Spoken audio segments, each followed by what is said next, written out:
O programa Saiba Mais de hoje começa agora e o tema é pornografia infantil. Você sabia que menos de 1% das pessoas que cometem pornografia infantil na internet são punidas? Esse é um dado do Instituto SaferNet Brasil, que é parceiro do Ministério Público Federal. E para falar sobre isso, nós convidamos o advogado Herbert Alencar Cunha, ele que é presidente da Comissão de Defesa da Criança e do Adolescente da OAB do Distrito Federal. Doutor Herbert, obrigado pela presença, seja bem-vindo ao Saiba Mais. Muito obrigado, eu que agradeço. Bom, para a gente começar, a pergunta é a seguinte: o que é que constitui pornografia infantil? Pornografia infantil constitui armazenar, divulgar, seja fotos, vídeos de criança a adolescente em posições sensuais ou praticando sexo explícito. Quais as formas mais comuns, vamos dizer assim, os meios mais simples e frequentes para a divulgação desse tipo de material? Internet, WhatsApp, Facebook, né, todo e qualquer meio de comunicação, né, que expõe a imagem de criança e adolescente nessas condições. Bom, a gente falou agora que curtir, armazenar, divulgar esse tipo de material já é crime. Com a popularidade das redes sociais, da internet, hoje isso é muito comum. Muita gente curte um monte de coisa sem muito cuidado, né? Então quer dizer que essas pessoas também podem ser punidas, podem ser investigadas? Podem ser, e fica aqui o alerta, né? Qualquer troca de imagem de criança em posições ou em atos, né, sensuais que viole esse direito que a criança tem, constitui crime, né? Então, todos nós, como a Constituição diz, no artigo 227, que cabe à sociedade, o Estado, né, a proteger a criança de forma integral, compreende-se, então, que nenhuma pessoa pode divulgar, seja por meio de WhatsApp, seja por meio de Facebook, qualquer imagem que exponha a criança a violência sexual. Vamos explicar agora qual que é a relação entre pedofilia, entre pornografia infantil e o crime virtual. Perfeito. Após a CPI, né, que é o CPI contra o crime de pedofilia, o crime virtual relacionado à criança e à adolescente, ele passou de um viés, né, deixou de ser um crime simplesmente virtual para ser um crime punido, né, com a modificação do artigo 240 e 241 do ECA, né, passou a ser um crime punido como crime de pedofilia, né? Então, qualquer divulgação de imagens, de fotos, vídeos de violência à criança, né, constitui crime de pedofilia. O senhor falou agora do ECA, do Instituto da Criança e do Adolescente, mas essa é uma legislação nova, então quer dizer que ela também já prevê punição para esse tipo de crime? Prevê sim. A punição ela é de 4 a 8 anos de reclusão. Bom, ainda sobre as legislações, teve recentemente uma outra decisão do Supremo Tribunal Federal que transferiu a competência da Justiça Estadual para a Justiça Federal para julgar casos de pornografia infantil. Na prática, o que muda? Muda no contexto de que qualquer violação a esse direito em qualquer estado da federação, município ou do Distrito Federal será investigado pela Polícia Federal, que tem aí um aparelhamento, né, muito mais amplo, muito mais dinâmico, né, no combate a esse crime, né, e será processado e julgado pela Justiça Federal. Ou seja, deixou de ser um crime estadual para ser um crime federal. Pois é, mas justamente sobre isso, inclusive na época da decisão do Supremo, foi no mês de outubro, o ministro Marco Aurélio foi voto divergente, ele disse que a Justiça Estadual poderia julgar os casos de pornografia infantil, né? Qual que foi o entendimento do ministro? Por que ele divergiu? O ministro, ele divergiu quando ele, na realidade, fundamentou o seu voto, né, na busca da conscientização e da especificidade, né, do próprio caso em si e naquilo que constitui os princípios criminais, né? Ou seja, o local onde está acontecendo o crime, né? O local onde está acontecendo o crime é o local onde vai ser processado, é exatamente esse local onde vai ser investigado, né? Então, o voto do ministro é um voto muito técnico, onde passeia por todos os princípios da lei penal, né? Mas, considerando os demais votos que divergiram dele, significa que o fato dessa divulgação estar sendo vinculada em internet, ele tem uma abrangência a qualquer país do mundo, quer dizer, uma abrangência mundial, né? Então, deve, com certeza, ser fiscalizado pela Polícia Federal e processado pela Justiça Federal. Mas quando a decisão do Supremo joga em cima da Justiça Federal mais essa demanda, a questão é, será que a Justiça Federal, a Polícia Federal tem não competência, mas estrutura física, eu diria, para receber essa nova demanda? Bem, eu acredito que a Polícia Federal, ela tem sim um aparelhamento, né, um nível de investigação muito mais abrangente até de algumas polícias civis ou algumas polícias estaduais, né? Agora, quanto à Justiça Federal como um todo, por receber processos e denúncias do Brasil inteiro, né, e tem aí um leque de investigações e de processos a serem julgados, né, possa ser que exista, sim, alguma dificuldade, vamos dizer assim, nas próprias condições físicas, né, do Poder Judiciário Federal, né? Mas nada que o governo federal, que a Justiça Federal não possa buscar este novo aparelhamento para que essas investigações e esses processos possam se dar de forma mais célere. Só para a gente encerrar, então, essa questão da pornografia infantil em relação à decisão do Supremo, por maioria, os ministros decidiram fazer essa transferência, então, para a Justiça Federal.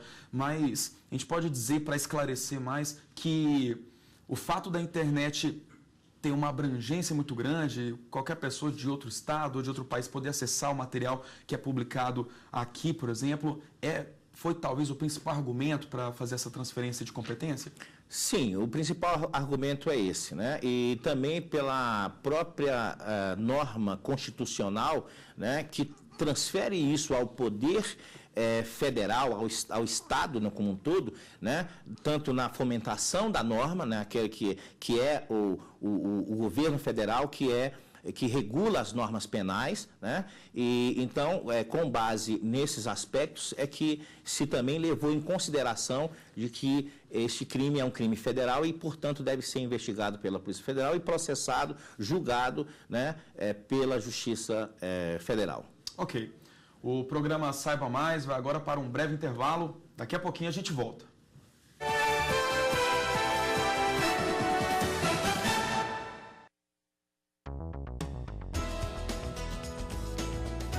O Justiça do Trabalho na TV desta semana vai tratar do tema execução trabalhista. Vamos conhecer o projeto de lei que promete modernizar aquela que é a parte final e mais demorada do processo. Nosso entrevistado é o professor Manuel Antônio Teixeira Filho, que já escreveu 23 livros sobre esse assunto. Não perca!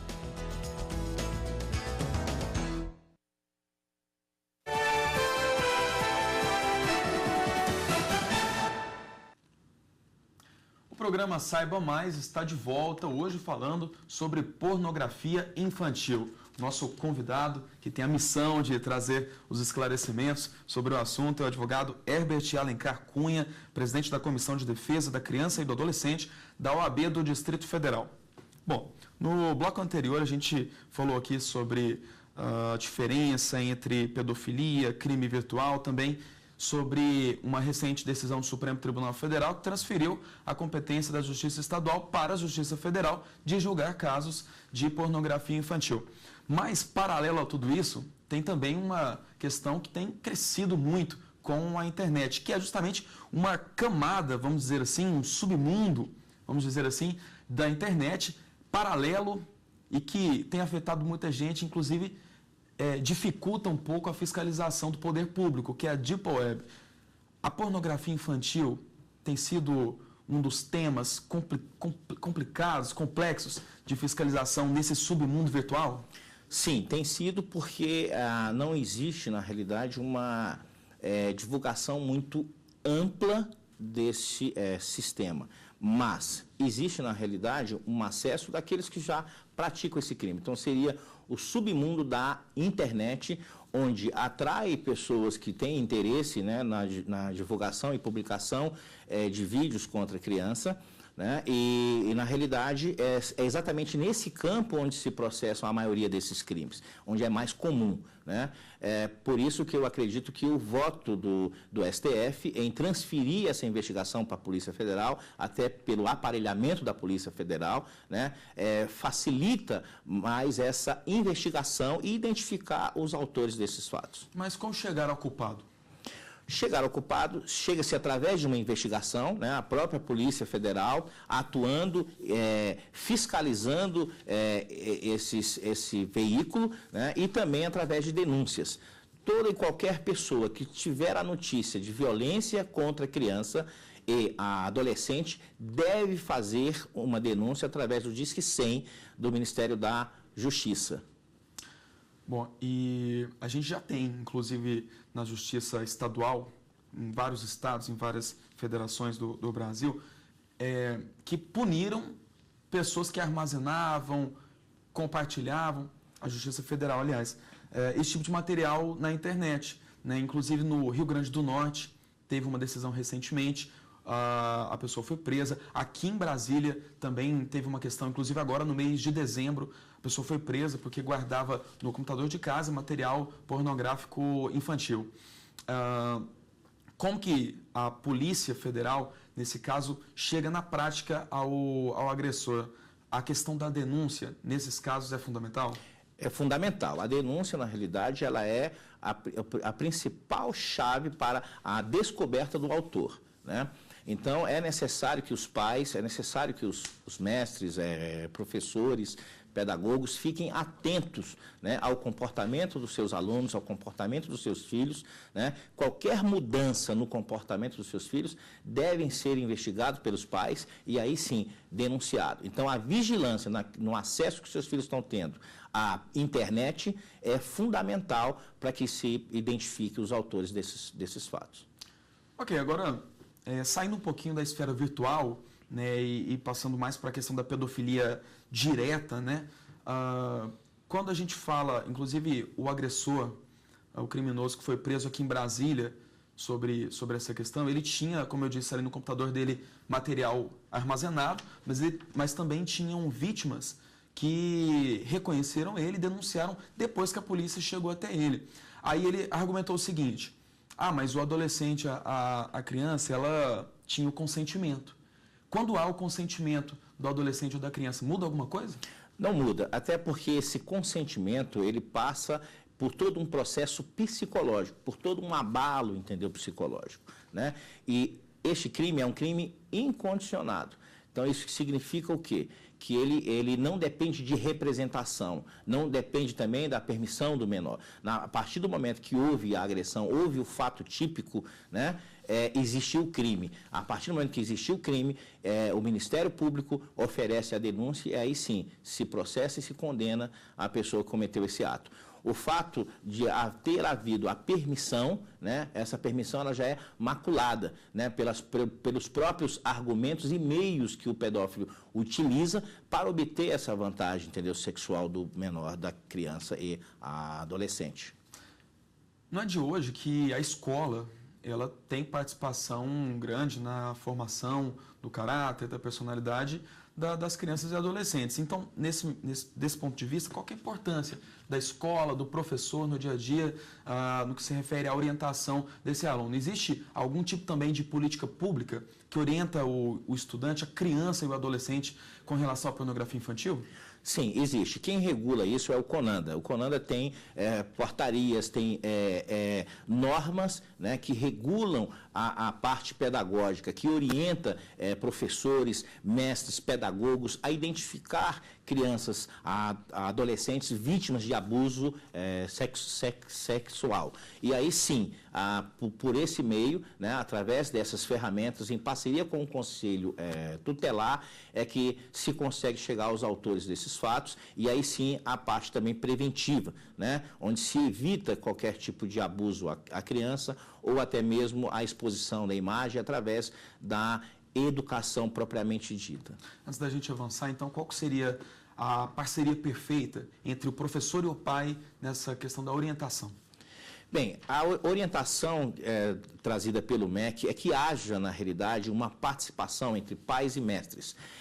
Os pais devem estar completamente ligados, né, e cientes da educação que é dada aos seus filhos. Na realidade, isso é uma obrigação da escola, seja pública ou privada, né, levar ao conhecimento dos pais as matérias, né, que serão aplicadas aos seus filhos. A participação direta da família, a participação direta dos pais ao conteúdo pedagógico, né. Isso contribui para que toda a questão preventiva, né, do abuso e também para identificar já crianças vítimas desses abusos, né? Então, essa parceria é fundamental tanto para a identificação dos autores desses fatos, quanto também para a prevenção. Ok, então quer dizer que pais e professores devem ficar extremamente atentos a esses sinais, né? Bom, e a gente falou aqui da fiscalização, da orientação, da percepção por parte desses pais e professores, mas o que a lei de fato prevê em relação à punição desses criminosos? A lei prevê, o artigo 240-A do Estatuto da Criança, ele prevê uma punição de 4 a 8 anos de reclusão ao crime de pedofilia, né? Agora, essa pena é a pena para o pedófilo, aquele que comete o ato, aquele que abusa e aquele que explora, né? Agora, para quem armazena já é uma pena mais amena, de 3 a 6 anos, né? Então, entre todas essas condutas, há uma punição entre 1 a 4 anos e de 3 a 6 anos e de 4 a 8 anos de reclusão, dependendo da conduta e de como se deu esses fatos. Ok, o programa Saiba Mais vai para mais um intervalo, daqui a pouquinho a gente volta.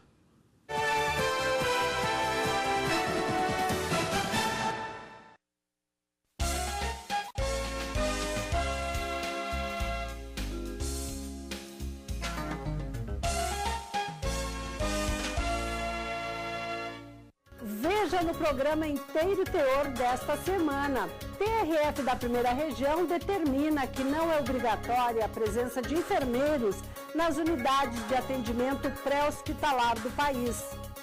Em nosso espaço de ensino corporativo, vamos falar sobre a governança e a gestão para resultados. E no quadro Nos Caminhos da Primeira Região, fomos até o antigo sanatório Santa Isabel, em Betim, na região metropolitana de Belo Horizonte, para saber um pouco mais sobre a hanseníase, uma doença que durante meio século isolou pacientes em sanatórios que eram verdadeiros campos de concentração. Espero vocês!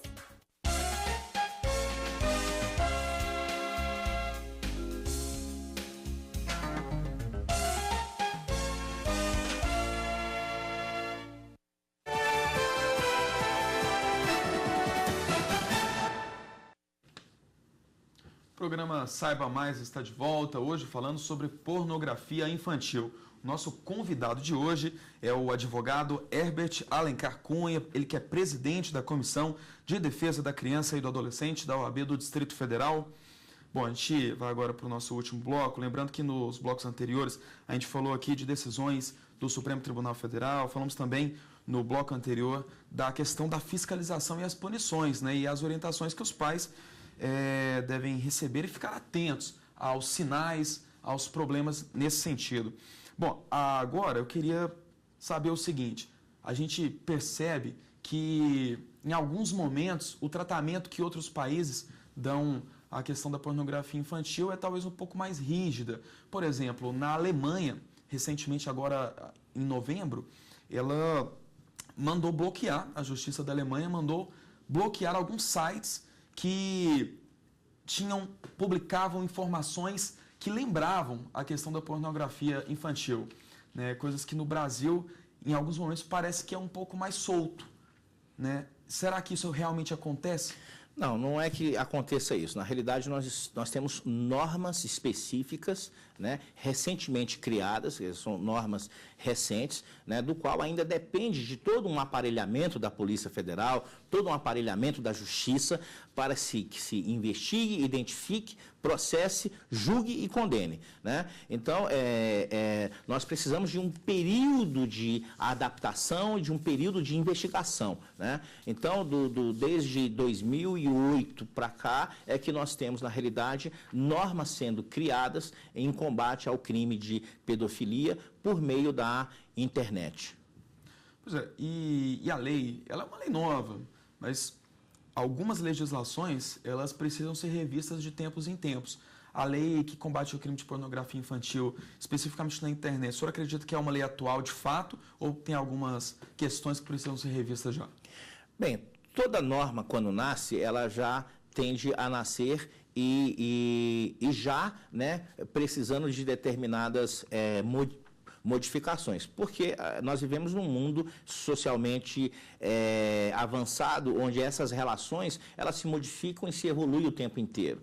E a legislação tem que se evoluir também o tempo inteiro, né, para que possamos aí regular essas condutas, né. Então, eu acredito que tanto o poder judiciário como o poder legislativo tem ficado atento quanto aos crimes de pedofilia, aos crimes de violência contra a criança, né? E partindo daí, né, trabalhos desenvolvidos entre o Ministério Público, entre o Poder Legislativo, o Poder Judiciário, né, e as associações e institutos de defesa que são garantidores dos direitos da criança, né, através de todo esse contexto social, né, é que se consegue aí a formulação de normas. O exemplo disso é o próprio ECA, né, o Estatuto da Criança. O Estatuto da Criança de 1990, já em 2011, de 2011 para cá, já se teve diversas alterações dessa norma, inclusive o crime de pedofilia, né, que houve uma modificação de diversos artigos, né, e a modificação do artigo 240 e do artigo 241 do ECA, onde se passou a ser 241A, 240A, 241A, B, C, D, E, né? Então, quer dizer, houve-se toda uma formulação dessa norma, né, no intuito de regular essas condutas e punir os autores dessas violências que na realidade são terríveis, porque trazem, né, um trauma a essa criança que vai repercutir na sociedade no futuro. Bom, a Organização Mundial da Saúde classifica a pedofilia como transtorno sexual. A gente estava falando há pouco sobre as orientações, né, que os pais devem ficar atentos, e é muito frequente a gente ver crime de pedofilia, crime virtual, de pornografia infantil, relacionados a homens. Mas a pessoa que sofre desse problema, segundo a OMS, não precisa ser necessariamente o homem, a mulher também, não é isso? Perfeito. Esse aspecto é um aspecto fundamental, né, se falar nisso, porque existe, na realidade, uma correlação entre o crime de pedofilia, né, e a pessoa que tem uma patologia de pedofilia, né, que é um transtorno mental, e que é muito discutido também na esfera da medicina, né. Bem, o crime de pedofilia é uma palavra trazida do grego, uma palavra grega, né, do qual significa amar ou gostar de criança, que está relacionada a uma conduta, ao caráter, né, mas não necessariamente quer dizer que seja uma patologia, né. Então, como a lei ela não consegue, na realidade, definir aquilo que é patologia ou aquilo que é um desvio de caráter ou uma conduta regulada pela norma, né, a lei ela deve punir. E dentro do próprio processo de conhecimento dos fatos, né, da própria investigação, é que vai, na realidade, separar aquilo que é patologia, aquilo que é doença e aquilo que é realmente o crime propriamente dito. Mas isso também não quer dizer que não haja punição, né? A punição, ela sempre vai ocorrer, independente da identificação da patologia, né, ou do crime de pedofilia. Mas nós nunca devemos relacionar o pedófilo como a pessoa doente. Assim também como não devemos também nem sempre relacionar o pedófilo como o criminoso por livre consciência, né? Que ele tenha livre consciência daquilo que ele esteja fazendo. Porque até mesmo nos crimes, por exemplo, nos crimes ligados aí ao comportamento ligado ao comportamento da própria doença em si, né? Esses crimes são punidos, né? A pessoa que tem, por exemplo, um transtorno, uma patologia definida como, vamos dizer assim, desculpa, fugiu a palavra aqui. Bom, não é doença, então não é justificativa para cometer esse tipo de crime, né? Mas qual que é a diferença, a gente pode dizer, entre abuso sexual e exploração sexual comercial? Tá. O abuso sexual é a pessoa que abusa, que se aproveita da criança e do adolescente para ter o ato, entendeu, sexual. Esse é o abusador, né? O explorador, que também pode ser o próprio abusador, é aquele que comercializa, né? Que divulga e comercializa e obtém lucro em relação às imagens, em relação aos vídeos da criança. Bom, só para a gente encerrar então, a gente costuma dizer que o exemplo vale muito, né? Inclusive, principalmente para as crianças, né? Elas meio que repetem o que acompanham, o que percebem em relação aos pais, mas os adultos também sofrem influência, né? Então o exemplo é importante. Outro dia eu vi que funcionários da ONU, Organização das Nações Unidas, foram demitidos porque armazenavam no computador do trabalho material pornográfico, né? Então, levando em conta a questão do exemplo, quais seriam as principais orientações, então, que a gente deve dar para os pais, né, agora mais especificamente em relação aos pais, sobre pornografia infantil? Armazenar jamais, né? Ninguém tem a permissão para armazenar, salvo aqueles que estão ligados à proteção direta, como o policial, né? A pessoa ligada a um instituto de proteção à criança, né? Mas também deve manter também somente no período de investigação. Todo e qualquer material pornográfico contra criança e adolescente recebido nos e-mails, WhatsApp, Facebook, devem ser imediatamente, né, denunciados à Polícia Federal, denunciados à Polícia Civil, denunciados às autoridades competentes, né, e imediatamente deletadas, porque se por qualquer motivo for identificado por qualquer autoridade o armazenamento de qualquer vídeo, de qualquer foto, de qualquer objeto, qualquer situação de armazenamento dessas imagens, né, a pessoa será com certeza processada e condenada. Maravilha. Portanto, não dê mau exemplo, fique de olho aos sinais dos seus filhos. Pornografia infantil, principalmente na internet, é coisa séria e acontece. Falamos aqui sobre pornografia infantil na internet, principalmente, que tem acontecido demais. O nosso convidado de hoje foi o advogado Herbert Alencar Cunha, presidente da Comissão de Defesa da Criança e do Adolescente da OAB do Distrito Federal. O programa Saiba Mais vai ficando por aqui. Muito obrigado pela presença, pela participação e os esclarecimentos. Muito obrigado. Maravilha. Saiba Mais fica por aqui. Até a próxima.